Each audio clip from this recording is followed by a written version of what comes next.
Bonjour, bienvenue sur le podcast de l'Église évangélique baptiste La Bonne Nouvelle de Dijon. Nous sommes situés aux 5 rues du lycée à Dijon. Vous pouvez trouver des informations sur notre Église sur le site internet www.la-bonne-nouvelle.org. Passez une excellente journée ou soirée. Alors, vous savez qu'on continue sur notre évangile de Marc. Je continue avec ça. Tu dois mettre ton masque. Et désolé. Hein. À Mulhouse, ils ont morflé. À Dijon, on va tenir bon. Donc, on continue sur l'évangile de Marc. Et là, on est, comme je vous avais dit, c'est comme si on suivait Marc avec caméra à l'épaule, parce que l'apôtre Marc, enfin l'évangéliste Marc, dont on pense c'est le récit de Pierre, finalement, va nous concentrer en 6 chapitres, 6 jours de la vie de Jésus. 10 chapitres, 3 ans, 6 chapitres, quasi 6 jours, quasi une semaine de la vie de Jésus. Donc, on peut voir vraiment Jésus pas à pas. Il va vivre une journée, il va se coucher, on nous dit que le lendemain matin, il fait ceci, puis de nouveau, il va se coucher. Vous voyez, c'est comme si on était très, très proche des événements. Et donc, dans les 6 chapitres, nous avons vu pas mal de choses. Hein, et dans les 10 premiers chapitres, nous avons vu que Jésus établissait son ministère, établissait son rôle, établissait qui il était. Il a fait énormément de miracles. Et puis, vers le chapitre 9, les miracles cessent. Enfin, les miracles, je veux dire, qui sont très, très grands. Là, Jésus rentre à Jérusalem, il fait encore un miracle. Vous savez qu'il guérit l'aveugle, donc Bartimée, celui qui criait roi de David, fils de David, aie pitié de moi, ce qui annonce finalement la messianité de Jésus. Ce Bartimée voit ce que d'autres ne voient pas. Malgré tout, le peuple continue quand même à crier Hosanna, Hosanna, Hosanna. Mais qui ils attendent? Est-ce qu'ils attendent le libérateur d'Israël dans le sens le libérateur politique? Certainement, beaucoup criaient à ce niveau-là. Mais Bartimée voit en Jésus le fils de David, il voit le Messie, il voit celui qu'on attendait depuis toujours.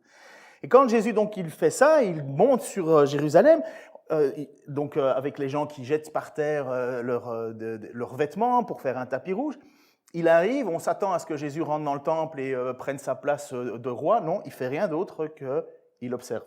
Pardon. Il va, il observe, il regarde ce qu'il voit dans le temple et il s'en va. Il retourne à Béthanie. Béthanie, c'est l'endroit en fait où Jésus a ressuscité Lazare. Donc ça, vous l'aurez dans l'évangile de Jean, mais il ressuscite Lazare, et en ressuscitant Lazare, vous savez qu'il y a Marthe et Marie. Marthe, Marie, Lazare, ils sont ensemble, ils vivent dans cette maison, et c'est eux qui accueillent Jésus et les apôtres. À chaque fois, Jésus part, qui est environ 3 kilomètres de Jérusalem, ils partent de Béthanie, hop, ils vont à Jérusalem, ils retournent à Béthanie, ils vont à Jérusalem.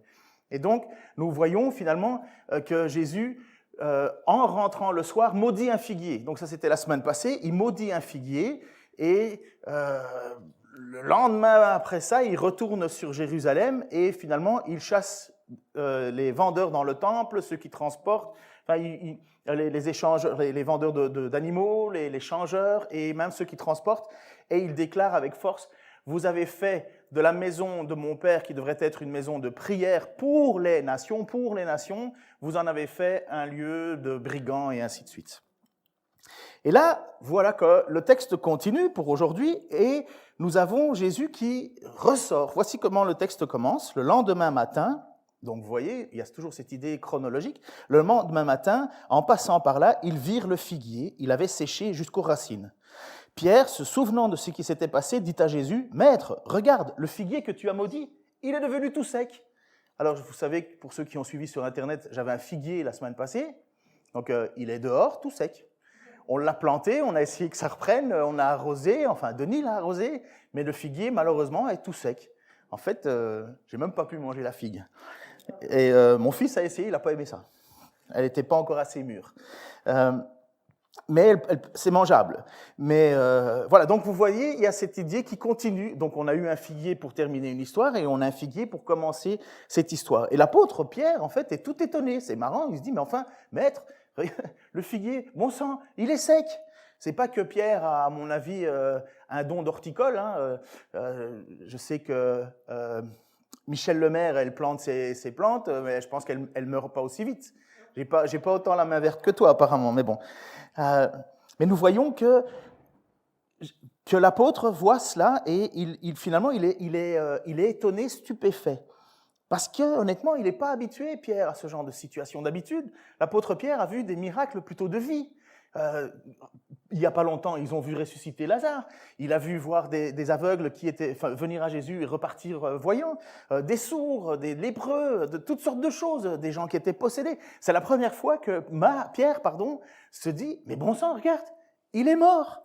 Et c'est le seul miracle dans l'Écriture qui nous parle d'un miracle de destruction. C'est la seule fois que Jésus détruit quelque chose. La plupart du temps, il donne la vie. Et là, nous avons la réponse de Jésus qui est totalement incompréhensible. Je vous assure que je me suis véritablement gratté la tête pour me dire « Mais pourquoi Jésus répond ça ?» Donc, voici ce que Pierre dit, écoutez, je relis ce qu'on a affiché. Le lendemain matin, en passant par là, ils virent le figuier, il avait séché jusqu'aux racines. Pierre, se souvenant de ce qui s'était passé, dit à Jésus, « Maître, regarde le figuier que tu as maudit, il est devenu tout sec. » Et la réponse de Jésus est totalement incompréhensible quelque part, même si on sait ce qu'il nous dit, mais pourquoi il le dit à ce moment-là? Jésus répondit, « Ayez foi en Dieu. Vraiment, je vous l'assure, si quelqu'un dit à cette colline, « Soulève-toi et jette-toi dans la mer », sans douter dans son cœur, mais en croyant de ce qu'il dit va se réaliser, la chose s'accomplira pour lui. C'est pourquoi, je vous le déclare, tout ce que vous demandez dans vos prières, croyez que vous l'avez reçu, et cela vous sera accordé. Pourquoi Jésus dit ça?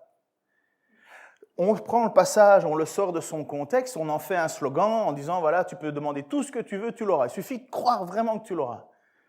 Mais moi, honnêtement, ça ne colle pas avec le contexte. Il y a quelque chose que je ne comprends pas. Jésus n'est pas en train de me dire, Jésus n'est pas en train de se retourner vers Pierre en lui disant, mais tu sais, Pierre, dans la vie, tu auras tout ce que tu veux. Sois juste sincère. Ça colle pas. Ça colle pas. Et donc plus, on sait que c'est très chronologique ce que Jésus fait. N'oubliez pas, donc 6 chapitres, 6 jours. Donc pourquoi Jésus déclare ça à l'apôtre Pierre et aux apôtres qui sont là? Moi, je trouve que déplacer la montagne, premièrement, je n'ai jamais entendu jusqu'à ce jour un miracle de déplacement de montagne. Jamais. Jésus n'a pas déplacé de montagne. Dieu n'a pas déplacé de montagne. Il peut le faire, bien entendu. Mais jamais on a entendu, jusqu'à aujourd'hui, le déplacement d'une montagne parce que quelqu'un avait suffisamment de foi. En fait, ce que l'on sait, c'est que c'est plutôt une hyperbole. C'est un petit peu une façon de montrer que quelque chose qui est totalement impossible peut devenir possible. Mais c'est vraiment l'idée de dire, regarde, c'est gros comme une montagne. Vous savez que quand quelqu'un, je ne parle pas de mensonge ici, mais quand quelqu'un fait un mensonge, on peut dire à un certain moment, il a fait un mensonge gros comme une montagne. C'était gros comme une montagne. Vous avez déjà entendu cette expression, j'imagine. C'est cette même idée. C'est pas que quelqu'un ment à la taille d'une montagne, c'est pour nous projeter quelque chose. Et je trouve assez étonnamment, en même temps, que le projecteur est bizarrement mis sur les apôtres. Les apôtres qui sont, les 3/4 du temps, incrédules. Ils comprennent pas trop ce qui va se passer. Il faut pas croire que les apôtres ont une énorme foi. Loin de là, en fait. Vous savez, un peu plus tard dans le cycle, il va y avoir l'apôtre Pierre qui va vouloir tuer Malchus, enfin couper Malchus en deux, mais il coupera juste l'oreille. Donc Malchus qui est un centenier, enfin un militaire qui venait pour arrêter Jésus. Mais en même temps, on voit que l'apôtre Pierre, c'est celui qui va renier Jésus. Donc, il n'y a pas encore énormément de foi dans ces hommes-là. Donc, je trouve ça étonnant que Jésus répond à Pierre en disant, mais tu sais, seule la motivation va être la clé. Et il faudrait juste que tu sois hyper convaincu de ce que tu demandes pour que Dieu te le donne parce que tu l'as demandé. J'ai quand même une difficulté avec ça. C'est comme si on disait, et peut-être vous avez déjà assisté à ce genre de réunion, où vous êtes dans une réunion de prière et la personne, elle dit, Seigneur, je te demande vraiment de faire ceci. Comme si on ajoutait le vraiment pour dire, mais regarde, j'y crois totalement. Il y a beaucoup de choses, peut-être que vous aussi, vous avez prié sincèrement, totalement. Est-ce que vous l'avez eu? Alors, est-ce que c'est vous le problème? Est-ce que finalement, tu n'es pas assez sincère? Finalement, tu ne te projettes pas la chose devant toi? Non, moi je vois bien, ça m'embête parce que je dois faire et composer avec les paroles de Jésus, qui nous dit que si nous avons la foi et que nous demandons, mais dans la pratique, je me rends compte qu'il y a beaucoup de choses que j'ai demandées que je n'ai jamais eues. Alors, est-ce que je plie mes bagages et je me dis, je ne suis pas un bon chrétien finalement, je suis pas sauvé, j'appartiens pas à Dieu, j'ai pas assez de foi. Non, je pense qu'il faut aller plus loin. Parce que si on lit ce texte-là, on se sent hyper coupable. Ou bien je vous invente, je vous motive et je vous dis allez crier plus fort, sautez plus haut, il va vous entendre. Non. Écoutez ce qui se passe. Il faut prendre les textes parallèles quand on est un peu bloqué sur un passage biblique, il faut un peu voir les autres textes. Et l'avantage avec la venue de Jésus à Jérusalem, la montée de Jésus à Jérusalem, en fait, on en parle dans Marc, on en parle dans Luc, on en parle dans Matthieu et un petit peu dans Jean. Et donc on regarde ce qu'on appelle, alors je vous ai déjà dit, les évangiles synoptiques. Synoptiques, ça veut dire qu'ils vont au même endroit, ils regardent dans le même point. Et nous avons une petite chose qui nous est dit dans Luc, lorsque Jésus arrive vers Jérusalem. Chapitre 19, versets 41-46. Quand ils furent arrivés tout près de la ville, il l'embrassa du regard, donc on parle de Jérusalem, et pleura sur elle. « Ah, dit-il, si seulement tu avais compris, toi aussi, en ce jour, de quoi dépend ta paix. Mais hélas, à présent, tout cela est caché à tes yeux. Des jours de malheur vont fondre sur toi. Tes ennemis t'entoureront d'ouvrages de siège, et t'encercleront, et te presseront de tous côtés. Ils te détruiront complètement, toi et les habitants qui seront dans tes murs, et ils ne laisseront pas chez toi une pierre sur une autre. Pourquoi ? Parce que tu n'as pas su reconnaître le moment où Dieu est venu pour toi. Jésus entra dans la cour du temple, se mit à chasser les marchands, et il leur dit, il est écrit, ma maison sera une maison de prière, mais vous en avez fait un repère de brigands. Jésus n'est pas heureux de ce qui va se passer lorsqu'il va descendre à Jérusalem. Il voit la ville, il s'arrête et le texte nous dit, il pleure. Il pleure. Il pleure parce qu'il sait qu'il vient pour condamner cette ville. Il sait qu'il vient parce qu'il ne va pas être accueilli comme le Messie. La veille, il a été accueilli comme un roi, vous vous souvenez la veille, pas hier, mais la veille dans le récit, Jésus est descendu sur un âne, un ânon, le petit d'une ânesse, ce qui est tellement humble. Et on a crié « Hosanna, Hosanna », comme on l'a fait « Hosanna, Hosanna, roi des rois, Seigneur, viens, viens, viens ». Et là, Jésus, le lendemain, regarde et il dit « Vous ne m'avez pas accueilli comme il fallait ». Regardez bien ce qu'il dit. Pourquoi ? Ils te détruiront complètement, toi et les habitants qui seront dans tes murs, et ne laisseront pas chez toi une pierre sur une autre. Pourquoi ? Parce que tu n'as pas su reconnaître le moment où Dieu est venu pour toi. Donc Jésus est là et il pleure. Et il déclare au verset 43-44, « Des jours de malheur vont fondre sur toi, tes ennemis t'entoureront d'ouvrages de siège, t'encercleront et te presseront de tous côtés. Ils te détruiront complètement. » Et puis ainsi de suite. Et c'est ce qui s'est passé, on connaît la date, le 8 septembre 70. Le 8 septembre 70, pour ceux qui parlent français, le 8 septembre 70, voici ce qui s'est passé. Donc j'ai pris ça dans la revue Hérodote.net.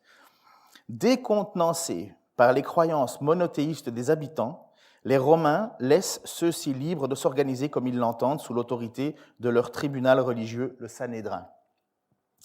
Mais les Juifs ne manquent pas de se quereller et de se diviser sur la conduite à tenir vis-à-vis de l'occupant. Les grands prêtres et les partis des pharisiens s'accommodent de l'occupation étrangère, tandis que dans les milieux populaires, la secte des Zélotes appelle à la résistance et veut hâter la réalisation des promesses divines. Les Zélotes déclenchent une violente révolte en août 66. Jésus est mort déjà, ressuscité, et il est déjà vécu la Pentecôte. Mais en août 66, il y a une révolte. Ils massacrent les grands prêtres et s'emparent de Jérusalem. Mais les Romains, sous la direction du général Vespasien, mènent la reconquête avec détermination. Vespasien, étant devenu empereur, c'est à son fils Titus qu'il revient d'achever le siège de Jérusalem. Il ne s'agit pas d'une mince affaire, car la population de la ville s'élève déjà à cette époque à environ 80 000 habitants. Les habitants sont déportés comme esclaves, cependant que le temple, haut lieu de la religion juive, est complètement détruit, à l'exception d'une partie de l'esplanade et d'un pan de mur d'enceinte, ce qu'on appelle aujourd'hui le mur ouest ou le mur des Lamentations. Vous voyez, Jésus, quand il va pour descendre sur Jérusalem, il sait déjà que Titus, le 8 septembre 70, allait entrer dans Jérusalem et allait tout saccager. Et ils ont méthodiquement détruit la ville. enlever les remparts. Ce que vous voyez aujourd'hui n'est pas la Jérusalem d'autrefois, ce n'est pas cette Jérusalem du temps de Jésus. Il y a eu, je ne sais plus dans l'histoire, il y a eu un cheikh musulman qui est allé et qui a reconstruit les murailles. Mais ce que l'on voit aujourd'hui de Jérusalem n'est pas le Jérusalem que Jésus a vu. Il y a véritablement eu destruction totale du temple. Et quand Jésus voit cela, quand Jésus descend sur Jérusalem, il est complètement attristé. Normalement, ils auraient dû l'accueillir. Ils l'ont fait, mais de la mauvaise façon, la veille. Alors, qu'est-ce qu'on pense? Comment est-ce qu'on fait pour concilier cette parole de Jésus, du figuier, finalement? Parce que quand Jésus parle du figuier, il fait comprendre aux apôtres que si on ne porte pas de fruits, comme Jérusalem n'a pas porté de fruits, eh bien, on prend ce figuier, on le jette au feu. Pour nous, chrétiens, c'est la même chose. C'est repris. Jésus est le cep, Jésus est la vigne, nous sommes les ceps. Il vérifie, il nous émonte, parfois on vit des moments de souffrance, de difficulté, mais cela c'est afin qu'on porte plus de fruits, et les branches qui ne portent pas de fruits, le texte clairement, Jésus déclare clairement qu'il les coupe, il les jette au feu. Alors heureusement que ce n'est pas par nos propres forces que nous tenons, mais c'est par notre humilité devant Dieu et par la reconnaissance que nous ne pouvons pas être sans lui. Nous ne pouvons pas nous passer de lui. Et avoir du fruit dans notre vie, déjà, c'est combattre le péché en nous, qu'on lutte perpétuelle. C'est d'avoir, comme je vous l'ai déjà dit, il n'y a pas de vie chrétienne sans amour pour les frères. Quelqu'un qui veut vivre sa vie seul dans sa maison, avec sa télé, oublie ça, tu n'as pas compris le principe. Tu dois aimer ton frère parce que Dieu l'a choisi, Dieu l'a appelé. Autant que toi, tu ne le mérites pas, autant qu'il ne le mérite pas. Et puis alors, il y a toute la notion du pardon qui va revenir dans ce texte-ci. Mais donc, on se retrouve alors avec cette situation de Jésus qui déclare à Pierre et aux apôtres, mais si vous aviez la foi, vous diriez à cette montagne, prends-toi, jette-toi dans la mer, et elle le ferait. Il suffit juste de le savoir. Il suffit juste de croire que Dieu va le faire. Et après avoir lu beaucoup de commentaires, il y a un commentateur qui m'a mis la puce à l'oreille en recitant un livre de la Bible, le livre de Zacharie. Zacharie qui fait une prédication, une prophétie. Alors écoutons cette prophétie de Zacharie. Voici venir le jour de l'Éternel, où l'on partagera dans tes murs même le butin pris chez toi. J'assemblerai alors l'ensemble des nations devant Jérusalem pour la combattre. Rome était un ensemble de nations. La ville sera prise, les maisons saccagées et les femmes violées. La moitié de la ville partira en exil, mais le reste du peuple ne sera pas éliminé de la ville. Puis l'Éternel viendra combattre ces nations comme il le fait quand il combat au jour de la bataille. En ce jour-là, il posera ses pieds sur le mont des Oliviers, près de Jérusalem, où Jésus est allé pour prier, vous savez, et c'est là où il s'est fait arrêter. Du côté du Levant, le mont des Oliviers se fondra d'est en ouest en deux parties. Une immense vallée se creusera entre les deux, ce qu'on appelle la vallée du Cédron. Une moitié du mont reculera au nord, l'autre moitié au sud, et la vallée des deux montagnes sera comblée, car elle s'étendra jusqu'à Hatzal. Elle sera comblée ce jour-là, comme elle a été comblée lors du tremblement de terre au temps d'Ozias, roi de Juda. Puis l'Éternel, mon Dieu, viendra avec tous les saints anges. En ce jour-là, il n'y aura plus de luminaire, plus de froid, plus de gel. Ce jour sera unique. Il est connu de l'Éternel. Il n'y aura ni jour ni nuit. Et même le soir, la lumière brillera. En ce jour-là, des eaux vives jailliront de Jérusalem et couleront, moitié vers la mer Morte, moitié vers la Méditerranée. Il en sera ainsi l'été comme l'hiver. En ce jour-là, l'Éternel sera roi de toute la terre. En ce jour-là, l'Éternel sera le seul Dieu et on le priera lui seul. Quand on lit ce passage-là, on ne peut pas voir autre chose que quelque part une prophétie qui se réalise. Jésus vient comme roi, il descend et il est appelé par Bartimée, fils de David, roi d'Israël. N'oubliez pas que sur la croix où Jésus est mort, il était bien écrit celui-ci, roi des Juifs. Même les pharisiens vont dire non, il faudrait dire plutôt celui-ci se dit roi des Juifs. Mais il est véritablement le roi des Juifs. Et quand il vient, finalement, il se retrouve où? Du côté du mont des Oliviers. Et je pense, ça c'est ma compréhension, je partage avec pas mal de commentateurs, que Jésus est en train de pointer la vallée qu'on appelle la vallée de Moria, enfin la montagne de Moria, où Jérusalem est dessus, et il déclare à ses apôtres, si vous aviez la foi, vous pourriez dire à cette montagne, finalement à ce temple, à toutes ces choses, prends-toi, va dans la mer et jette-toi. Parce que Jésus va accomplir quelque chose Jésus vient pour accomplir, pour maudire finalement ce peuple qui ne porte pas de fruits, de la même manière qu'il a maudit le figuier. Il dit aux apôtres, si vous aviez la foi, et quelque part, ce serait un petit peu l'idée, si vous pouvez précipiter ce chose-là, vous allez voir, Dieu va le faire. Je ne crois pas que c'est l'idée de dire, même si on croit à la puissance de la prière, puisque la puissance de la prière, ce n'est pas nous, c'est Dieu qui réalise son plan, mais le plan de Dieu, c'est de faire en sorte que dans 70 ans, le 8 septembre 70, Jérusalem est détruite. Il n'y a plus de temple. Il n'y a plus de rituel où l'on vient devant Dieu, autre que par à travers son Messie, autre qu'à par travers son Fils unique. N'oubliez pas, à la mort de Jésus-Christ, le jour même de sa mort, le voile se déchire dans le temple. Le voile était la séparation entre le lieu saint et le lieu très saint. C'était la séparation qu'il y avait entre les hommes et Dieu. Le tissu s'est ouvert du haut vers le bas. Et à partir de ce moment-là, le temple n'a plus de raison d'être. On n'abrite plus le lieu très saint. La Pentecôte, c'est ce que l'on vit. Je pense que c'est quasi... on le fête, en fait. C'est aujourd'hui ou c'est demain ? C'est aujourd'hui. Eh bien voilà, à la Pentecôte, l'Esprit de Dieu qui normalement reposait sur le temple, puisque vous avez déjà lu ces choses-là dans les textes bibliques, où l'Esprit de Dieu descend dans le temple, il y a une nuée incroyable, les gens ne savent même plus, les prêtres ne savent même plus exercer tellement la puissance de Dieu est venue remplir le temple. Eh bien cette puissance, elle est partie du temple pour venir se déposer dans chaque personne qui ont mis leur foi en Jésus-Christ. Ce temple va être jeté dans la mer.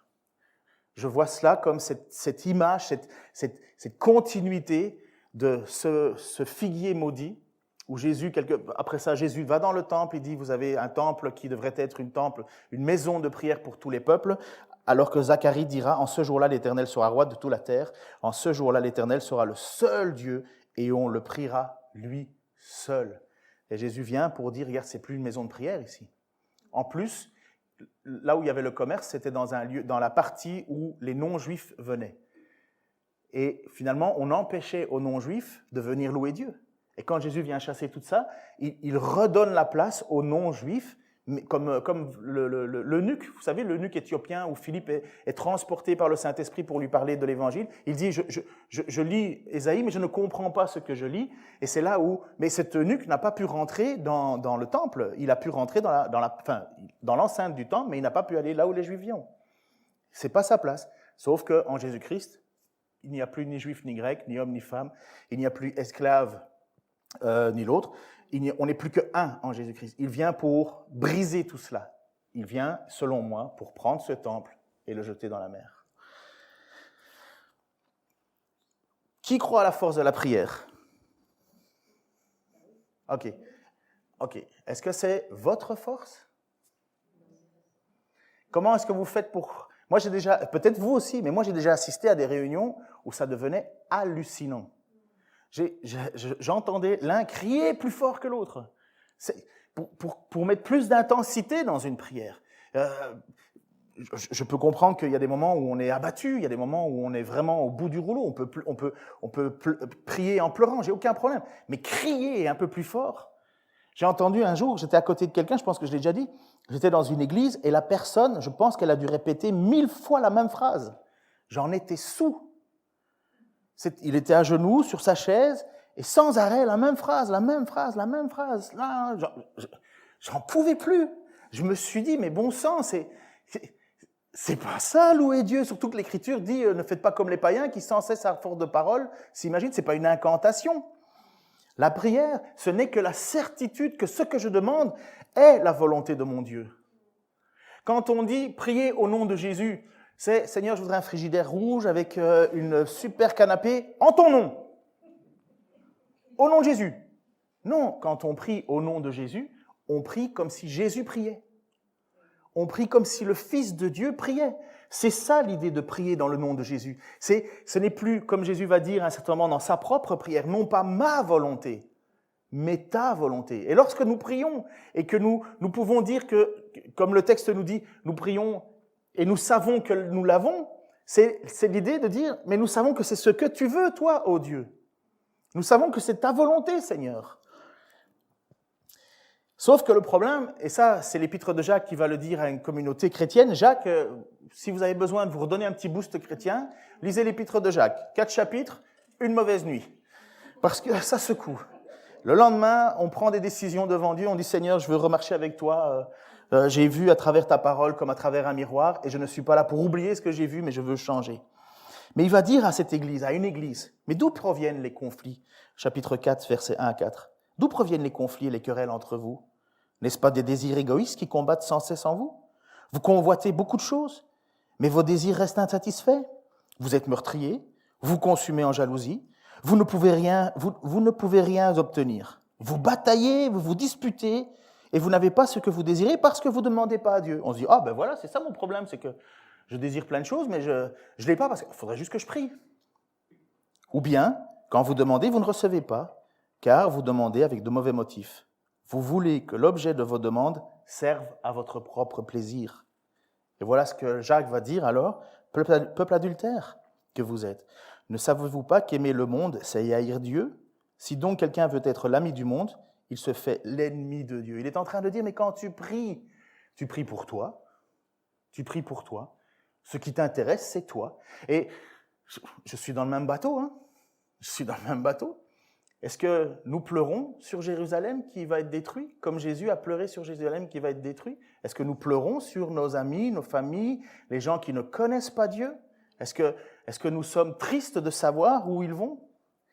Et est-ce que nous prions finalement, plus pour eux que pour nous? Oh Seigneur, que je finisse la fin du mois, s'il te plaît, que je finisse la fin du mois. Combien de fois j'ai pas prié ça, moi? Peut-être pas vous, mais honnêtement, j'aurais dû dire, « Ah Seigneur, j'ai vraiment été bête d'acheter cette chose-là, j'ai vraiment été bête de mettre encore une fois ma chose en avant, ma vie en avant, alors que, premièrement, j'ai pas fait comme je devais faire, j'ai pas participé à l'œuvre de l'Église, j'ai nié les demandes d'aide, j'ai fait semblant de rien, je me suis auto-gavé, Seigneur, mais merci pour le nouveau téléphone, merci Seigneur, merci. Et puis après ça, tu arrives à la fin du mois, et puis tu es là, en disant, Seigneur, aide-moi Seigneur. Qu'est-ce que Jésus ou qu'est-ce que Pierre ou Jacques va nous dire? Mais vous priez et vous ne recevez pas parce que c'est pour vos propres désirs égoïstes. C'est hypothétique ce que je dis là. Ça n'existe pas des choses comme ça dans nos vies. Hein. C'est juste pour à l'époque. Je sais que je peux demander de grandes choses à Dieu. Vous le savez. Vous avez vécu certainement des bénédictions de la part de Dieu, comme nous. On sait que Dieu n'est limité en rien. Ce qui est impossible aux hommes est possible à Dieu. Nous savons toutes ces choses-là. Et je sais que si je demande à quelque chose à Dieu, mais qui est selon sa volonté, c'est pas que Dieu va réaliser mon désir, c'est que Dieu va réaliser sa volonté. Écoutez ce qu'il dit à un certain moment. Enfin, écoutez l'histoire une histoire qui s'est passée. D'abord, vous avez connu George Muller. Une petite image de qui est George Muller. George Muller. Vous connaissez, c'est un homme qui est à Bristol, en Angleterre, et qui, pendant la plus grande crise économique, je crois que c'était 1700 ou 1800, je ne sais plus trop, pardon, je manque de mémoire pour ça. Mais George Muller, il y a eu en même temps une grande épidémie de choléra en Angleterre, et qu'est-ce qu'on fait avec tous ces enfants orphelins? Qu'est-ce qu'on fait? Et George Muller a pris la parole de Marc 11 au sérieux. Si vous avez la foi, vous pourriez déplacer des montagnes. Et lui, il a pris cette idée, Seigneur, je veux m'occuper des orphelins. Que dit Jacques de la religion pure et sans tache? C'est de s'occuper des veuves et des orphelins dans leurs afflictions. Donc Georges ne prie pas pour autre chose que ce qu'est la volonté de Dieu. Que celui qui veut pratiquer la religion pure et sans tache s'occupe des veuves et des orphelins dans leurs afflictions. Georges a prié Dieu de l'aider à accomplir la possibilité de mettre en place des orphelinats. Et il s'est juré de ne jamais écrire une lettre de demande d'argent.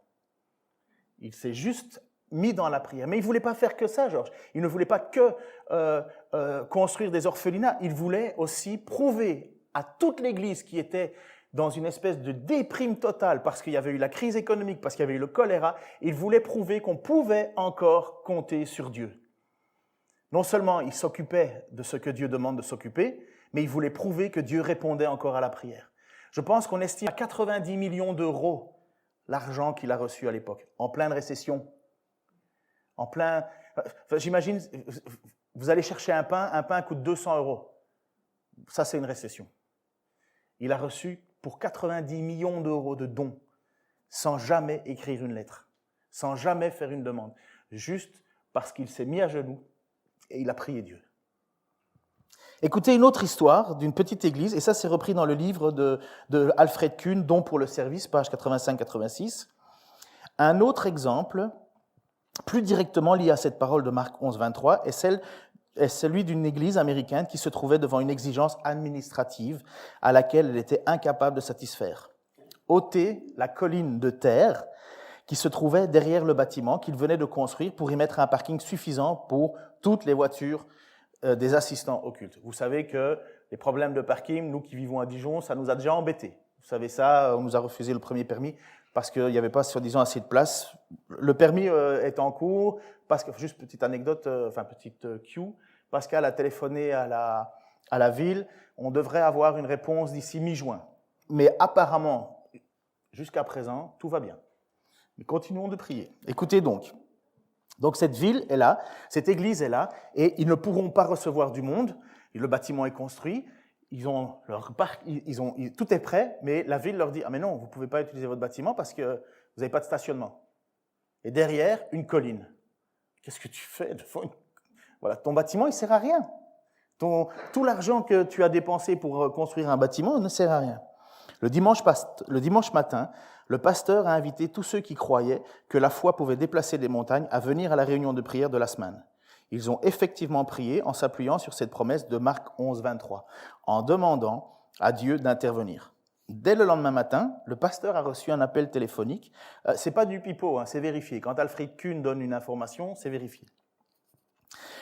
Dès le lendemain matin, le pasteur a reçu un appel téléphonique d'une société qui cherchait de la terre pour combler un marais. Or, les prélèvements qu'ils avaient faits dans la colline derrière l'église avaient montré que cette terre avait exactement les caractéristiques requises pour le travail envisagé. Non seulement la colline fut enlevée gratuitement par les bulldozers de la société, mais ils payèrent pour l'enlever.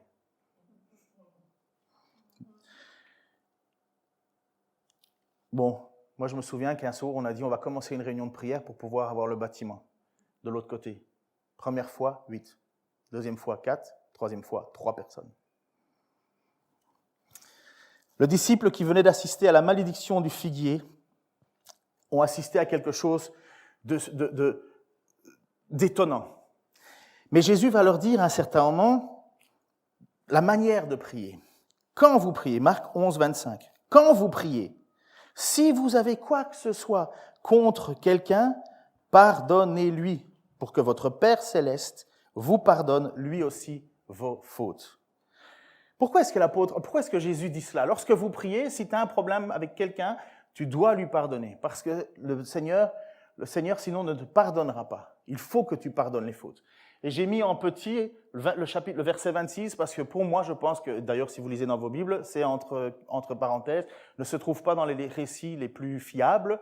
Ce serait un copiste qui aurait repris cette parole, qui est une parole de Jésus, qui est citée en Matthieu. Mais on pense que le verset 26 ne se retrouverait pas à cet endroit-là. Et que c'est seulement le verset 25 où Jésus dit, quand vous priez, si vous avez quoi que ce soit contre quelqu'un, pardonnez-lui pour que votre Père céleste vous pardonne lui aussi vos fautes. C'est pas que la suite ne viendrait pas des paroles de Jésus, c'est que c'était peut-être pas dans l'évangile de Marc. Ça a été dit par Jésus, mais Marc n'avait pas décidé de le mettre dans son évangile.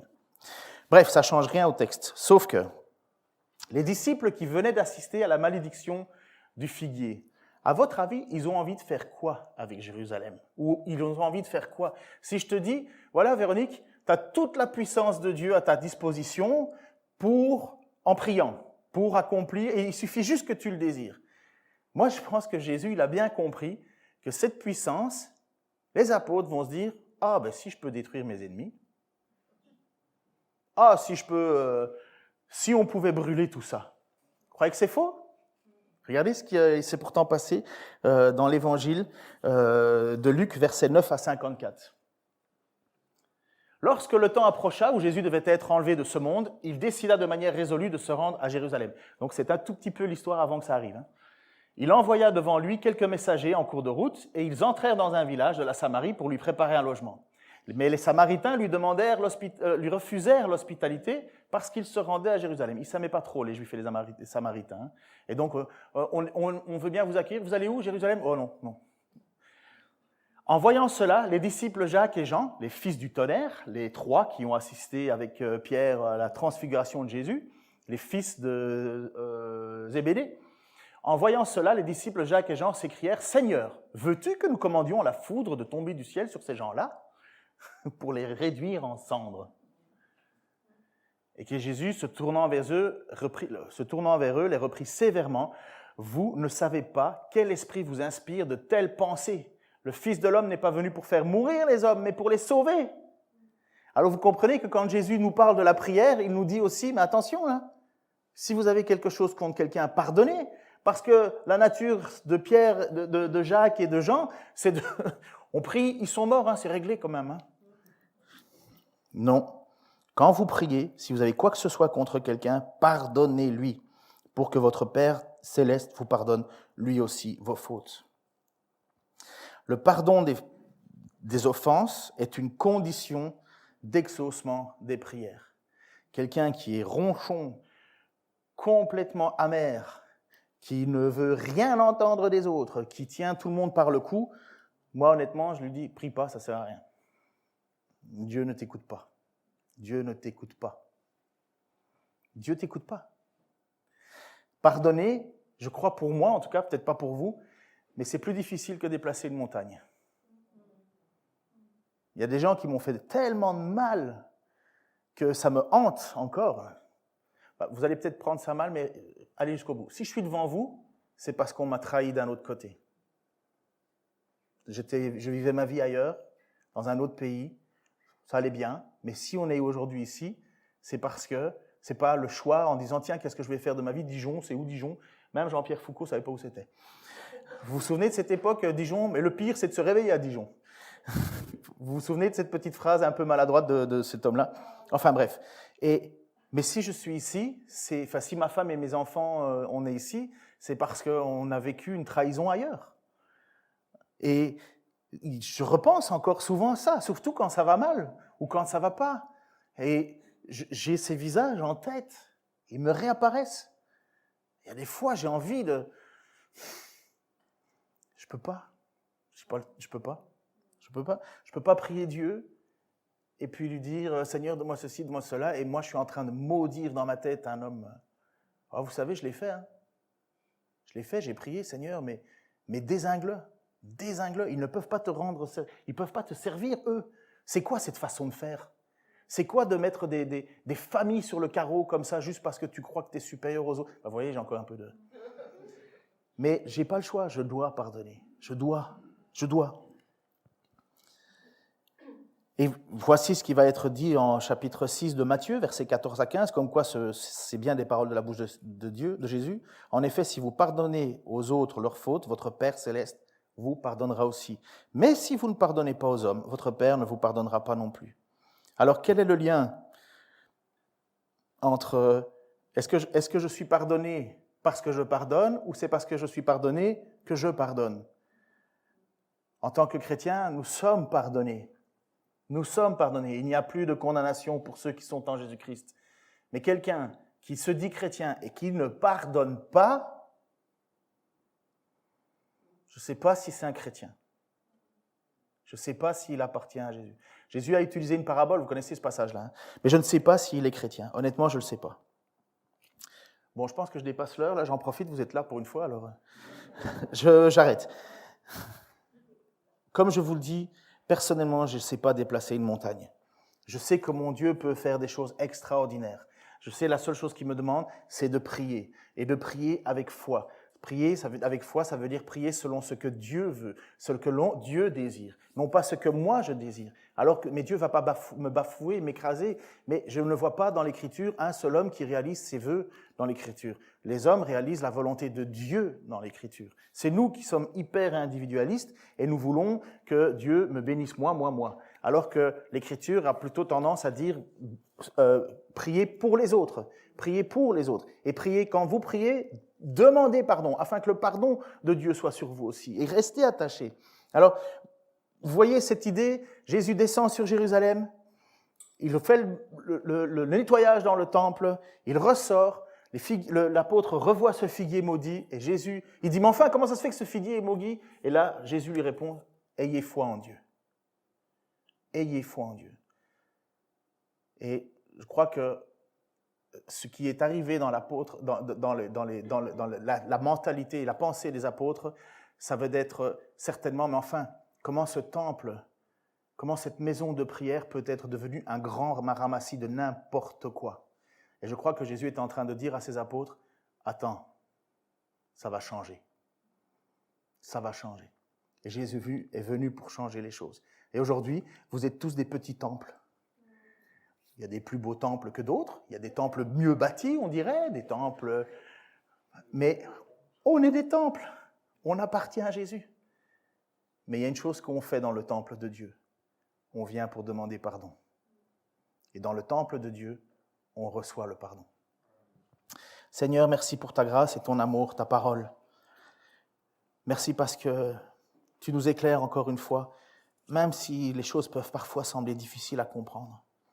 Seigneur, je te prie pour que chacun d'entre nous qui avons été blessés d'une manière ou d'une autre, qui avons subi des injustices ou qui nous sommes mis, Seigneur, dans des situations particulières, Seigneur, aide-nous et exige de nous le pardon, Seigneur. De la même manière, Seigneur, que on est heureux que tu nous pardonnes. On est heureux, Seigneur, que tu ne regardes pas nos fautes et nos manquements, Seigneur, pour nous les pointer dans le nez, Seigneur, mais pour nous présenter tes mains et dire « j'ai payé pour toi ». Seigneur, apprends-nous ce pardon. Seigneur, quand bien même je pourrais déplacer des montagnes, qu'est-ce que ça servirait? Seigneur, oh oui, il y a plein de choses que j'ai envie de voir se réaliser, Seigneur, mais est-ce que c'est ta volonté? Est-ce que c'est ce que toi tu veux? Je ne sais pas. Seigneur, je continuerai à te prier, continuerai à te demander ton aide et ton action. Seigneur, mais je veux surtout faire ta volonté. Seigneur, je te prie pour mes frères ici encore ce matin et ceux qui sont sur Internet, Seigneur, pour que tu les aides à pardonner. Et on veut te remercier encore pour le pardon que tu nous as offert. Seigneur, nous allons encore te chanter. Merci pour tout, au nom de Jésus-Christ. Amen.